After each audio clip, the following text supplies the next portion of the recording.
Most of my life, I live in sort of a daily fantasy world. I do a lot of daydreaming, and sometimes this feels really good, but when I snap out of it, it's become such a habit that I don't even realize it most of the time.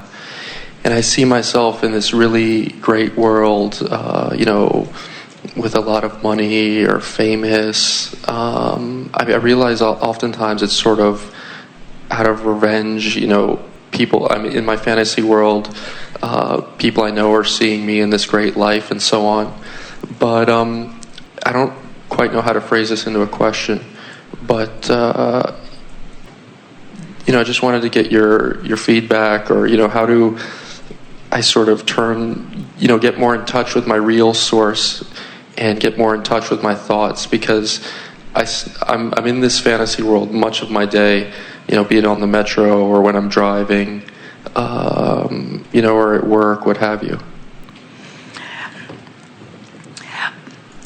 Well, there's a distinction. When you say, I'm in this fantasy world, you are making a distinction between something that you feel is not real, that's why you're calling it fantasy, and what you are living. And we think that at a minimum, the first thing that we would begin doing it is, instead of saying, I'm in a fantasy world, we would begin saying, I understand I'm the creator of my own experience, and I use the power of my mind to direct my thoughts. Because when you say I sort of snap out of it, that indicates that you have a conscious awareness of this distinction between this make-up world and the real world that you are living. And so even though you may be doing a good job of projecting your thoughts into images that would serve you, you're keeping yourself from receiving the benefit of that by calling it a fantasy world and by thinking about snapping out of it. You see what we're getting at? Mm-hmm. We think it would be better for you to say, I direct my thoughts in ways that I enjoy as I imagine my success or my wealth or whatever. I'm utilizing my mind function in a very productive way. Because if you were really in the vibration of this fantasy world that you're describing most of the time, by now the reality would have caught up with it. In other words, if that were really true, if that was really the way you predominantly were feeling, the manifestations would have to match it. And it doesn't matter that they don't, but there is some distinction in your vibration. People listening in, there are many who would say, in fact, we've been accused of teaching people to be selfish or teaching people to get sort of frivolous in their thoughts and be fanciful or even use their imagery too much. And we admit that we do all of that because we know that you create through your vibration. So talk to us about what it is that you want that you're not living. In other words, we want to show you how to figure out what your dominant vibration is and to shift it so that it matches what's in your fantasy world a bit better. In the fantasy world, let's not call it a fantasy world. Let's call it your vibrational escrow. Let's call it let's call it what you are in the process of creating. Mm-hmm. I have in my vibrational escrow, I have a very full life, but it's almost like a life that's something akin to someone who's famous. I'm on television. It's very full, it's very social, I'm very popular, I'm wealthy, I have, relationships with very beautiful women. All right, especially that. Mm-hmm. So, every subject is really two subjects, what is wanted and lack of it. So, what we're feeling here a little bit, and this is a very common thing, that as you begin to speak more and think more about what you want, there is the potential of believing it more, which means that conversation is enhancing and improving your vibration, or there is the possibility of striking too much of a difference between what you are asking for and what you are believing is possible, which sort of works in a counterproductive way for you. Mm-hmm. And you are leaning that way, and the telling signs of that are the fact that you are referring to it as your fantasy world. In other words, we think that just no longer making that distinction between the real world that I'm living, which is far less than my fantasy world, and the fantasy world, we think that you're making such a distinction that the more time you spend in these images of what you are saying you want, the more it is aggravating and activating the vibration of resistance between it. In fact, as people think in terms of being famous, it's often because they are not known or not understood. In other words, it's a common thing for people who are wanting to understand their value, who don't feel that they're getting that back from other people, that then begin creating scenarios or images where they are seen in a better light. And we can feel some of this happening. It's fine, but we want to help you to understand what's at the basis of this. Now, something that will really help you here, and as we give this to you, you'll hear it easily. It will be easy for you to integrate in what you're doing.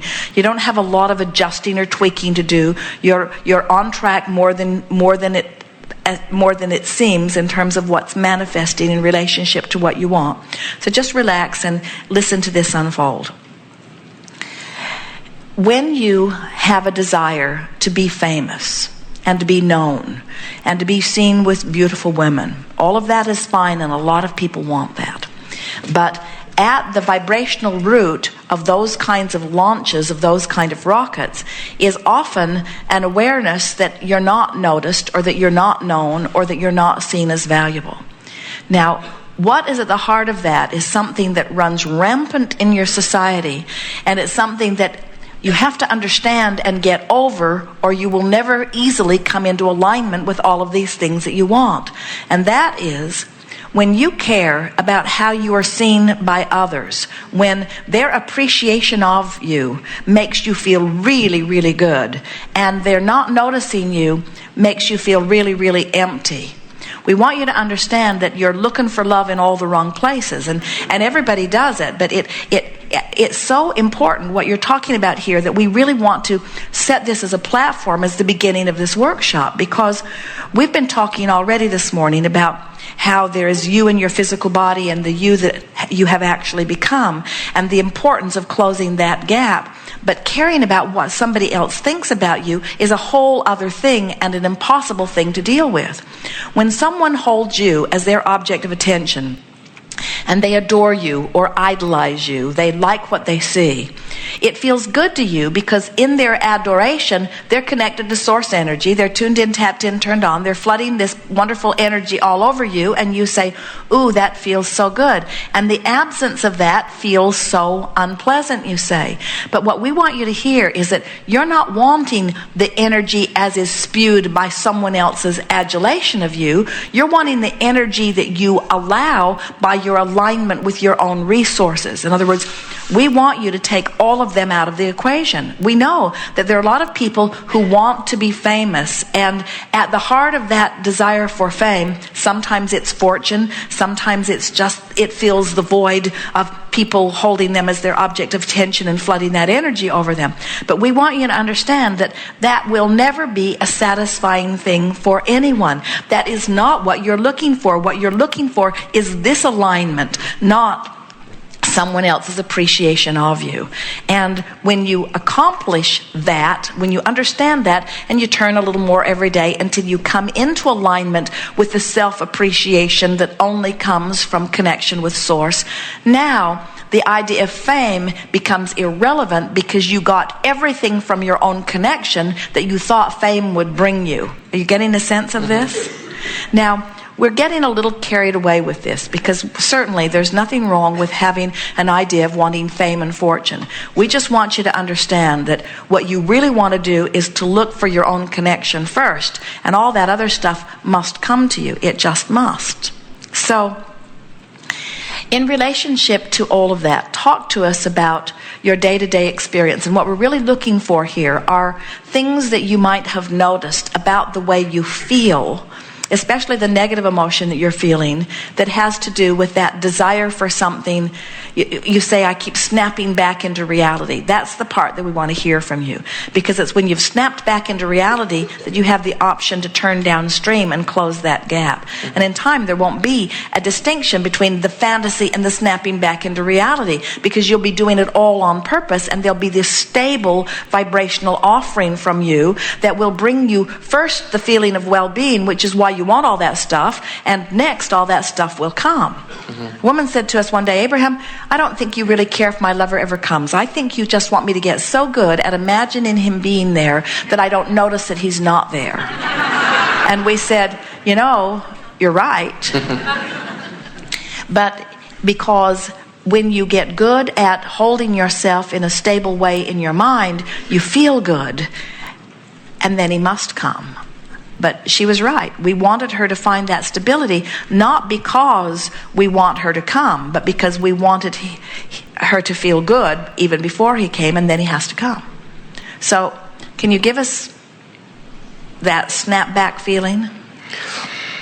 It usually, there's definitely some negative feeling attached to it. It often happens when I'm alone, driving to work, or at work, just on my own. When you raised your hand to come to talk to us, what did you have in mind? What did you think you would get from us? What is it that you want from this interaction? I guess I was wondering, because I try and focus on my thoughts a lot now, and I try and move up the emotional scale a lot. But when this thing of, fantasizing and daydreaming has been going on since I was a toddler.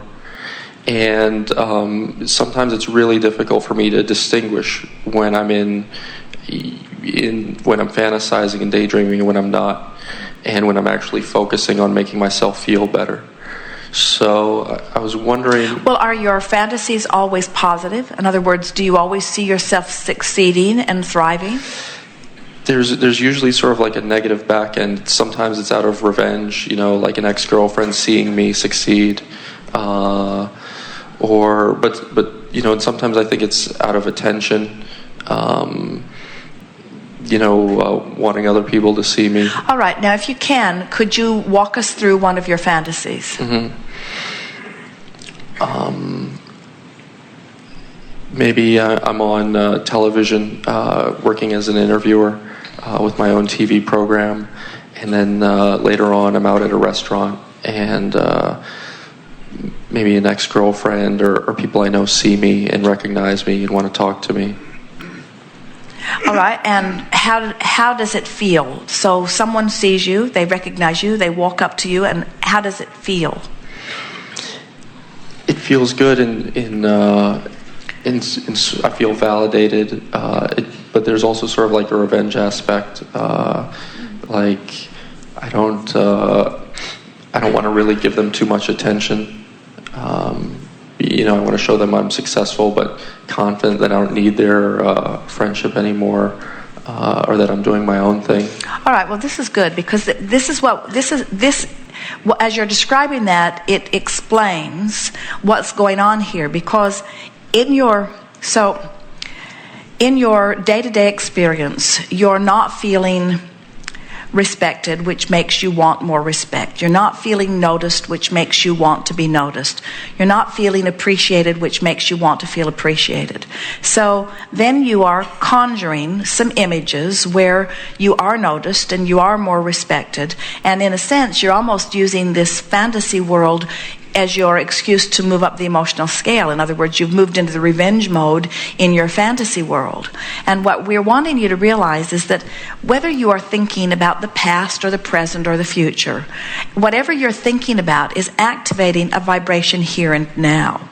So what you're wanting to do is continue in this mind game that you're playing, and it's just fine, to continue to find better and better and better feeling thoughts within it. Because if you just keep having the same fantasy where you're famous and somebody sees you and they're sort of amazed that they see you, and you're feeling sort of revengeful because they didn't appreciate you before and now they're wanting something from you, and now you're going to hold it back from them because they weren't nice to you before, nothing's moving in your vibration. What you're doing is you're letting this fantasy, or better said, this fantasy is a byproduct of the way that you're really feeling. So nothing's shifting in your vibration.